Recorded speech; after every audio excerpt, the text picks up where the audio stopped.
I was the one who heard the ice crack, and I have thanked God for my sharp ears every winter since, because if I had been half a breath slower in calling out, I would not have a story to tell at all, only a grave to tend at the edge of the lake, and a duke who never smiled again. My name does not matter much to this account, though I will give it to you plainly. I am Thomas Weld, footman to His Grace the Duke of Corvindale, and I have served that house since I was 14 years old, which was longer, by that winter, than I had done anything else in my life save breathe. I tell you this not to make myself the hero of it, I was not, but because a man who stands at doorways for a living learns to see the things that happen in the corners of rooms, the things the grand folk walk past without noticing. And there was no one in all of Corvindale that season more walked past, more unseen, more quietly left to stand in corners, than Miss Eleanor Ashworth. She had come to us in November, a poor relation of the housekeeper's mistress, taken in as a companion to old Lady Corvindale, the Duke's aunt, a sharp-tongued widow who required someone to read to her failing eyes and fetch her shawls and lose at cards with good grace. Miss Ashworth did all of this without complaint, and did it, I noticed, with a kind of quiet excellence that nobody troubled to praise. She was not a beauty in the way the fashion papers meant the word, not golden-haired, not glittering, but she had a stillness to her, a way of watching a room like she was reading a book only she could see, and eyes that missed nothing even when nothing in that house troubled itself to look back at her. I remember the very evening she arrived, half frozen from a public coach that had put her down at the crossroads a mile from the gates, because the driver would not turn aside for one passenger, and no baggage worth the trouble. She had walked that mile in the dark with her single trunk dragged behind her on a borrowed sledge, and when I opened the side door to her knock, she thanked me twice for a kindness so small, the mere opening of a door that was, after all, my whole employment, that I felt something turn over in my chest that I did not have a name for yet. Most who came to that door, tradesmen and gentry alike, walked past me as though I were a hinge that had learned to speak. She looked at my face when she thanked me, and asked my name, and used it thereafter every single time she passed me in a corridor for the whole of that long winter, which is a thing I could count on one hand among all the fine guests who had passed through Corvindale in 9 years.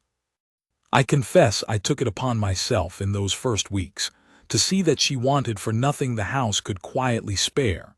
an extra coal for her grate on the coldest nights, brought up under cover of seeing to Lady Corvindale's fire. The corner of the kitchen table when the other servants had gone to bed, where she sometimes came down long after everyone believed her retired, too restless or too lonely to sleep, and sat with me over a cup of small beer and asked after my own family, my mother in the village, my young brother apprenticed to the wheelwright, as though a footman's people were as worthy of her interest as any duke's. She never once complained to me of her situation, though I came to understand, from small things let slip in those quiet kitchen hours, that she had buried both her parents within a 12-month, much as the Duke himself had done years before her, and had been passed from one distant relation to another like a parcel nobody had ordered and nobody quite liked to send back, until Lady Corvindale, needing eyes sharper than her own and a temper equal to the old lady's sharp tongue, had taken her in almost as an afterthought. "I do not mind being useful, Thomas," she told me once, stirring a spoon she had forgotten to lift to her lips. "I only sometimes wonder what it would be to be wanted rather than merely useful. I think I have forgotten the difference. I did not know then what to say to that, and have regretted my silence every year since, though I do not think any answer of mine could have done what time and the ice eventually did. I do not think 3 days passed in all that long, cold winter when anyone addressed her directly at table, beyond a request to pass the salt or fetch the shawl. She sat at the edge of every gathering the way a candle sits at the edge of a mantle, necessary, unremarked, taken entirely for granted, until the room went dark and someone reached for her, and found, to their surprise, that she had gone out. His Grace, Julian Ashford Vane, 6th Duke of Corvindale, was not a man given to reaching for candles or anything else. They called him the Granite Duke below the stairs and above them both, and not fondly, not at first, for he had a face that seemed carved rather than born, a jaw that never eased, and eyes so dark and so still that housemaids swore he could see straight through a lie before it was told. He had buried a father he despised, and a mother he'd adored within 18 months of each other, and had come into the title at 26 already grim, already guarded, already a man the whole county spoke of in hushed voices, as though speaking too loud might wake something dangerous in him. He ran Corvindale like a general runs a garrison, every account balanced, every tenant's roof mended before the first hard frost, every duty performed without a flicker of warmth in his face while he did it.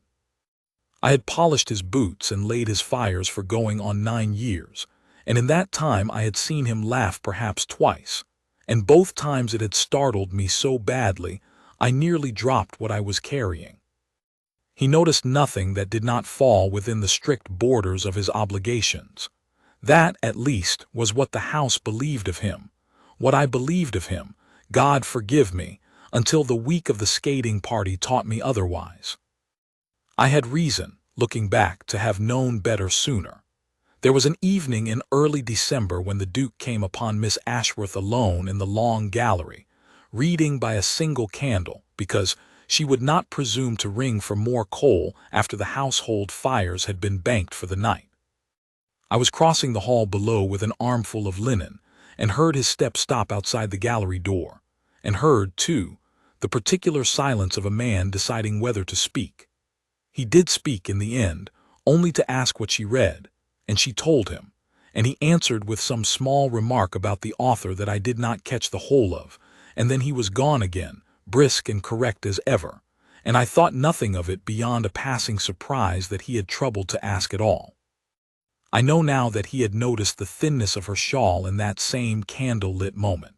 for a fresh supply of coal appeared at her door the very next morning, credited by the housekeeper to an oversight in the ledgers, though no such oversight had ever once occurred in all my years of watching that scrupulous house run. He was already keeping her warm before either of them had troubled to call it anything. It was Lady Corvindale's notion, the party, a great gathering of the neighboring families upon the frozen lake at the foot of the east lawn, with braziers set along the bank and mulled wine passed in silver cups and skates laid out in rows like soldiers waiting for orders. She meant it, I think, as a means of parading eligible young ladies before her nephew, for the old lady had made it her life's late work to see him married, and she had invited every marriageable daughter within 20 miles to glide prettily across the ice under his granite gaze. Miss Ashworth was brought along only because Lady Corvindale could not do without her shawls and her salts, and because someone was needed to hold the old lady's arm on the walk down from the house. I was among the footmen sent ahead to see to the braziers and the wine, and so I was there from the first, and I watched it happen exactly as I am about to tell it, and I have turned it over in my mind 1,000 times since, wondering what might have happened had the day gone even slightly otherwise. The lake lay long and pale under a sky the color of pewter, ringed by black leafless trees, and the ice near the bank had been tested and pronounced sound by the Duke's own steward that very morning. Farther out, where the lake narrowed and deepened near the old boathouse, no one had troubled to test it at all, for no sane soul was expected to skate there. The current beneath ran swifter, the ice always thinner, and every child on the estate had been warned from infancy to keep well clear of it. The party arrived in high spirits, muffled in furs and bright wool, and the ice rang with laughter and the scrape of blades within the first quarter hour. Lady Corvindale settled herself in a chair by the nearest brazier with 3 other dowagers and a pack of cards, entirely content, and the young people paired off across the ice in the particular chaos of a party bent on matchmaking, young men showing off their turns, young ladies shrieking prettily when they wobbled, mothers calling out encouragement, the Duke standing apart near the bank in his dark greatcoat, arms folded, watching it all with the same unreadable stillness he wore to everything. Miss Ashworth had been given no skates. I noticed that particularly, because I was the one who had laid out the rows of them that morning, counted against the guest list, and hers had simply not been thought of, an oversight so small, and so telling that it said everything about her place in that house without a single word needing to be spoken. She stood a little apart in her plain gray pelisse, watching the others glide and laugh, holding Lady Corvindale's second shawl in case the wind turned, and I saw her smile once softly at a child's clumsy pirouette, and I thought, not for the first time, what a waste it was that no one in that glittering company ever thought to smile back at her. I brought her a cup of the mulled wine myself, near the start of the afternoon, and she thanked me by name as she always did, and asked whether I did not find it cold standing so long by the braziers, which I thought a very Eleanor Ashworth sort of question, for she was the one left standing coldest of anyone on that bank, and yet troubled herself over my comfort before her own. I told her I was well enough, and she smiled and said she envied the skaters their motion, for standing still in December was a poor way to keep warm, and I said, half in jest, that I would find her a pair of skates from the stores before the afternoon was out. I did mean to. I have never forgiven myself that I did not do it sooner, for if I had, she would not have been standing idle and unoccupied when her feet grew too numb for patience, and the whole terrible business might never have happened at all. But Lady Corvindale called for her just then, wanting her chair moved nearer the second brazier, and by the time I had seen to it, I had let the errand slip entirely from my mind, the way small kindnesses so often slip from all our minds when there is other work at hand. For the better part of an hour she stood so, patient as a post, while the party's attention scattered itself entirely elsewhere. Upon a race two young lords had got up between themselves, upon a girl in blue who sang a verse of a skating song to general delight, upon the mulled wine going round a second time. I confess that even I, who prided myself on noticing her when the grand folk did not, grew occupied with the braziers and the cups and did not mark. For a stretch of minutes I have never forgiven myself, exactly when she began to walk. She told me after, much after, when she could bear to speak of it at all, that she had only meant to stretch her feet, which had gone numb with standing,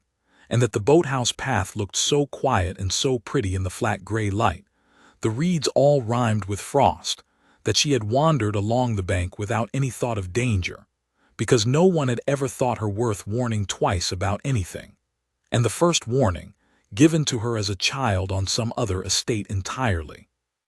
had long since faded from her mind. She was not reckless. She was only unnoticed, and the unnoticed wander sometimes simply because no one is watching to call them back.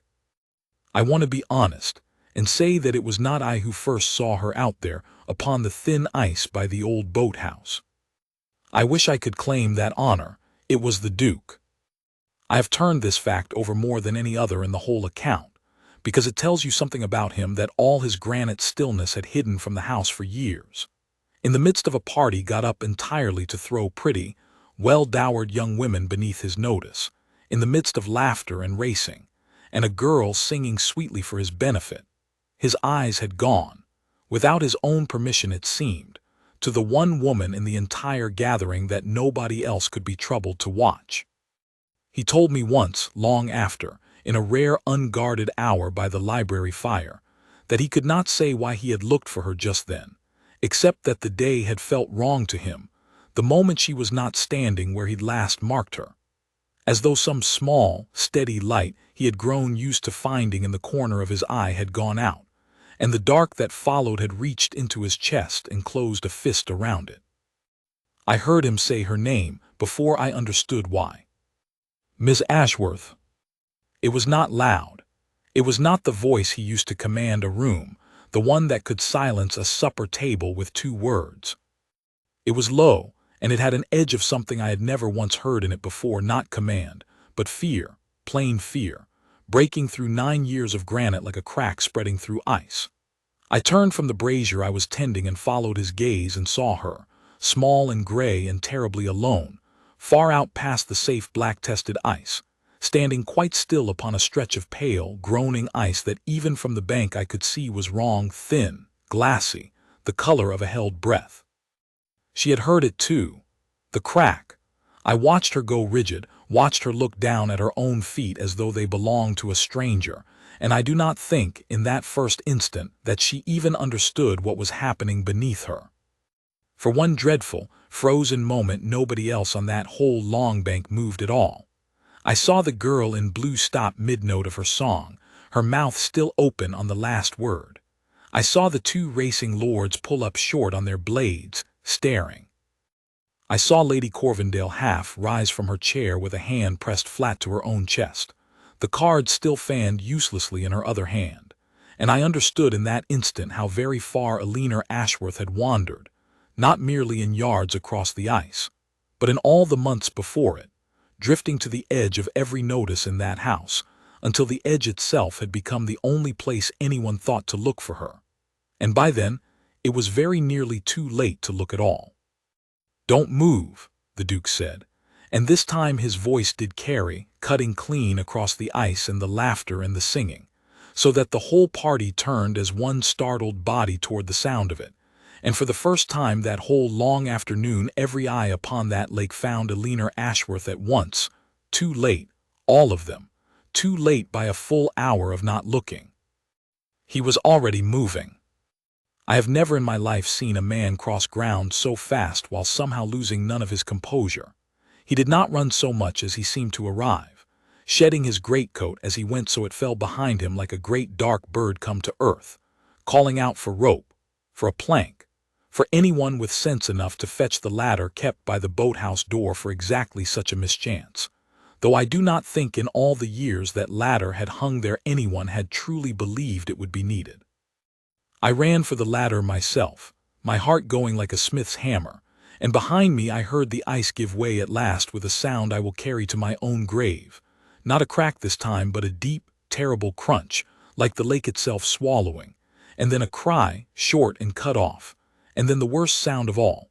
silence, and the black water closing smooth and flat where a woman had been standing an instant before. Eleanor. He had never called her that. Not once, in all the weeks she had lived beneath his roof, had I heard him use anything but the coldest, most correct Miss Ashworth, and I think it was in that scream of her Christian name, torn out of him across the frozen lake before the whole assembled company of the county, that every soul present understood something had shifted in the Duke of Corvendale that no one, least of all himself, had ever expected to shift. He went down flat upon his belly at the edge of the sound ice the moment he reached it,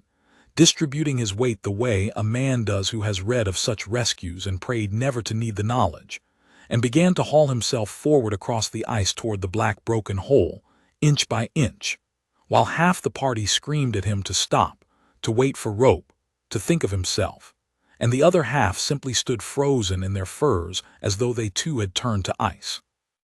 I reached him with the ladder just as her head broke the surface, gasping, her dark hair plastered flat and black with lake water, her lips already gone the color of the pewter sky,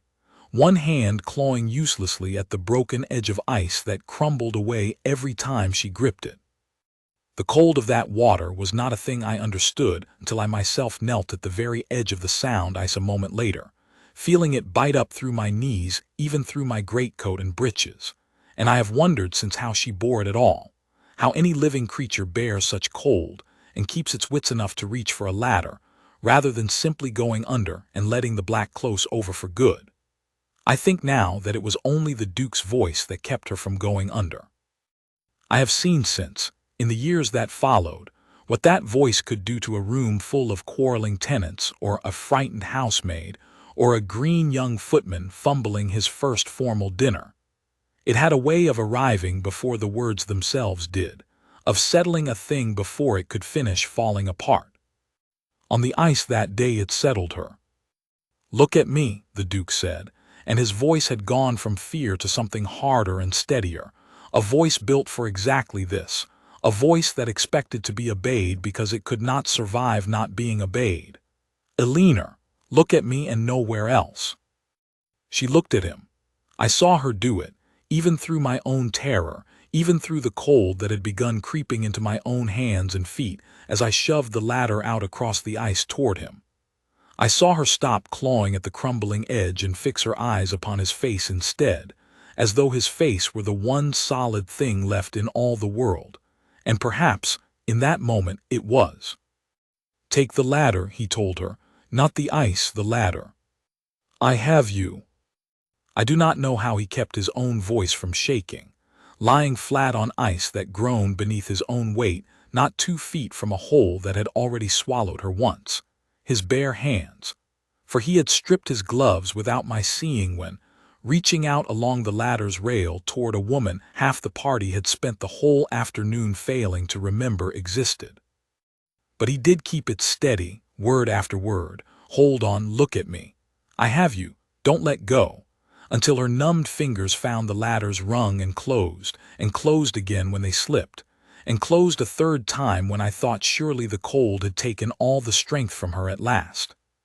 "Pull," he said to me, not turning his head, his own hands now gripping her wrists over the ladder's edge. "Pull the ladder, Thomas, slowly, do not jerk it." And I pulled, and 2 of the young lords who had been racing each other not 10 minutes before came scrambling at last to add their weight behind mine, and between the 4 of us and the Duke's own iron grip we drew her, inch by dreadful inch, up out of the black water and across the cracking ice toward the shore. While she shook so hard I could hear her teeth knocking together, even over the sound of my own ragged breath. The moment her body cleared the last unsound stretch of ice, the Duke did not wait for us to carry her. He gathered her up himself, soaked and shuddering as she was, heedless of what the lake water did to his own fine coat and linen, and got her onto solid ground and then into his own arms entirely, wrapping her in the greatcoat he had flung off not 5 minutes before. And I have never in my whole service seen a man move so fast and so gently in the same motion, as though speed and tenderness were not opposites at all but 2 hands doing the same single work. "Brandy," he said, to no one and to everyone, "blankets, get the sled from the stable now." And the whole party, so lately frozen in its furs, broke apart into a scramble of shouted orders and running feet, because when the Granite Duke of Corvendale spoke in that voice, even a company of dukes and earls and their pampered daughters found their legs remembered how to run. He carried her himself the whole way back to the house. I walked at his shoulder the entire distance, ready to take her weight if he tired, and he never once offered her to me, nor to anyone, though his arms must have ached fiercely by the time we reached the terrace doors, for she was not a small woman and the distance was no small distance, and the ground was frozen hard and treacherous underfoot. He did not speak again on that walk, not one word, but I saw his jaw working, and once I saw him look down at her white, shivering face pressed against his shoulder, with an expression I can only call naked. All the granite gone clean out of it, nothing left but a man terrified he might yet lose the thing he was carrying. They got her to a fire and out of her wet things with the housekeeper's help, and a physician was sent for though the nearest lived 8 miles off. And for the better part of that evening, the whole house held its breath the way you do when a thing has gone very wrong and might yet go more wrong still. I stood duty outside her door for 2 hours, as much because no one told me to stop as because I could not make myself walk away, and twice in that time I saw the Duke come to that door himself, not to ask after her through a servant as any other master of the house would have done, but to stand there himself in his shirt sleeves, his fine coat ruined and discarded, and ask the housekeeper in a low voice whether she had woken, whether she was warm enough, whether the physician had said anything more.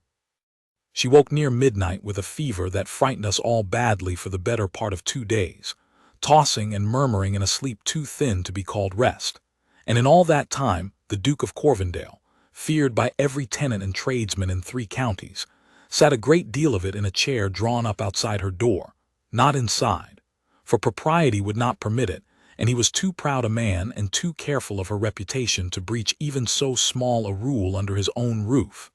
but outside it, near enough to hear if she called out, and I brought him coffee twice in the black hours after midnight, and found him each time exactly as I had left him, elbows on his knees, staring at that closed door as though he could hold it shut against death itself by the strength of his own watching. The physician, an elderly, plain-spoken man who had tended the Corvendale family for 30 years, and had never once, by his own account, seen the Duke so much as raise his voice over an estate matter no matter how grave, told the housekeeper privately that he had never in all his practice seen a nobleman sit vigil like a common husband over a servant's bed, and meant it, I think, as a kind of wondering compliment rather than any criticism. For the whole house had begun by then to speak of it in just those hushed, half-disbelieving tones, as though a marvel were unfolding among us that none of us had the right words to name yet. Word of it spread below stairs faster than any fire could have carried it. The scullery maids, the grooms, even old cook, who had served 3 generations of Corvendale dukes and prided herself on being surprised by nothing, all found some occasion in those 2 days to pass near that upstairs corridor and see for themselves whether the tale was true. It was. I do not believe there was a single soul in that house, from the housekeeper down to the boot boy, who did not by the second night understand that something irreversible had taken hold of their master, and that whatever came of it, the Granite Duke of Corvendale was Granite no longer, not where she was concerned. I sat with him myself for a portion of that second night, when even his considerable pride could no longer pretend he wished for solitude, and he asked me, in a voice stripped of all its usual command, whether I thought her the sort of woman who would resent him for what had happened, for the oversight of the skates, for a household that had let her wander unwatched, for a rescue that had very nearly come too late, and had certainly come with less grace and less speed than he now believed he owed her. I told him, as honestly as I knew how, that I did not think Miss Ashworth had it in her to resent a kindness however late it arrived, for she had spent her whole life being grateful for far smaller ones than a duke breaking the ice with his own bare hands to reach her. He was quiet a long while after that, and then he said, so low I almost missed it over the crackle of the passage sconce, that he intended to spend the rest of his life making certain she need never again be grateful for so little. She stood at the edge of every room in this house for 2 months, he said to me once, in that long second night, not quite looking at me, more speaking to the door or to himself, or to whatever guilt sat heaviest on him in the dark. And I let her. I let the whole house let her. I run every account, I know every tenant's roof, I know the name of every horse in my stables, and I did not know she had no skates. No one did, your grace, I said, which was true and no comfort at all. That is the whole trouble with it, Thomas, he said. No one did. On the 3rd day her fever broke, and I heard the news from the housekeeper with such relief in my chest that I had to sit down on the servants' stairs a moment before I trusted my legs again, and when I rose and went to tell the Duke, for I had appointed myself, without leave, the office of bringing him word, I found I did not need to. He was already at her door, and this time, with the physician's leave and Lady Corvendale herself installed in the room as chaperone, he had gone in. I will tell you what I saw only because Lady Corvendale herself told the housekeeper, and the housekeeper told the whole hall within the hour, for it was too remarkable a thing for any of us to keep entirely to ourselves. Miss Ashworth, pale and small against the pillows, her dark hair loose and still a little dull from the fever, had opened her eyes to find the Duke of Corvendale sitting at her bedside in a chair drawn up, so close his knee nearly touched the coverlet, his elbows on his own knees, his face turned toward her with an expression the old lady swore she had never once seen him wear in 26 years of knowing him, not toward his mother on her deathbed, not toward anyone. You are safe, he told her before she could so much as ask where she was. You are safe, and you are warm, and I am not leaving this chair until you tell me to.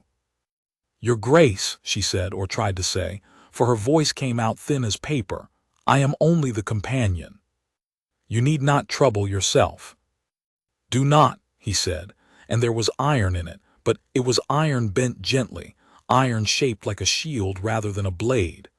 Do not tell me what I need not do, Miss Ashworth, when I have spent 2 nights in a chair outside that door because I could not make myself go to bed while I did not know if you would live to see morning. You are not only anything. You have not been only anything since the moment I saw you standing alone on ice that should never have borne your weight, while I stood on solid ground, surrounded by 100 people who had spent an entire hour failing to notice you were gone. She wept then, Lady Corvendale said, not from sorrow but from something that had needed weeping out of her for a very long time, the accumulated weight, I have always believed, of every gathering she had stood at the edge of and every room she had gone unseen in, all of it breaking loose at once under the astonishment of being seen, finally, wholly, by the one man in England, whose notice she had never once thought to hope for.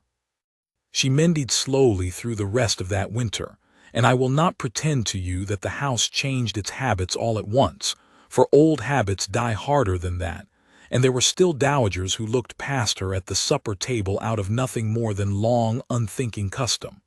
But the Duke did not look past her again, not once. He sought her out at breakfast and walked with her in the long gallery when the weather kept the grounds too cold for walking outside, and though he was not by nature a man given to easy speech, I began to see him laugh in her company, not the startling, rare bark of a laugh I had known before, but a low, warm, unguarded sound I had never heard from him in 9 years of service, and I understood, watching them together by the library fire of an evening, that whatever had cracked open in him upon that ice had never sealed itself shut again, and never would. There was a night in that recovering season I have never spoken of to another soul, though I do not think either of them would mind my telling it now. I had carried up a fresh pot of tea to the small parlor where she liked to sit once she was strong enough to leave her bed, and found the Duke already there before me, not speaking, only watching her hands as she turned the pages of a book too quickly for a woman actually reading it, both of them plainly aware of the other and neither quite brave enough to say so. I set down the tray and made to leave, and it was Miss Ashworth who stopped me, asking after my mother in the village as she always did, and in the answering of it the Duke's whole guarded face turned toward us both with an expression of such plain astonishment that she troubled to ask a footman such a question, and remembered the answer from months before, and asked again with real interest, that I understood he was not merely grateful to her for surviving the ice. He was falling in love with the exact quality in her that the rest of the house had spent a whole season failing to see, that she looked at people, all people, as though they were worth the looking. He began, after that night, to make a point of walking the grounds each morning by the path that passed her window, and of arranging, with a clumsiness I found almost tender in so composed a man, to be wherever her small errands took her, the still room, the chapel, the stables where she had taken to visiting an old gray mare too gentle for anything but a child's first lessons. Lady Corvendale, no fool despite her failing eyes, began to smile into her needlework of an evening, in a way that told the whole staff she had marked the change in her nephew long before he had found the courage to name it himself, and more than once I heard her remark, with the particular satisfaction of a woman who believes she has engineered a thing she has in fact only witnessed, that she had always said the girl had more sense than every simpering daughter paraded across that ice put together.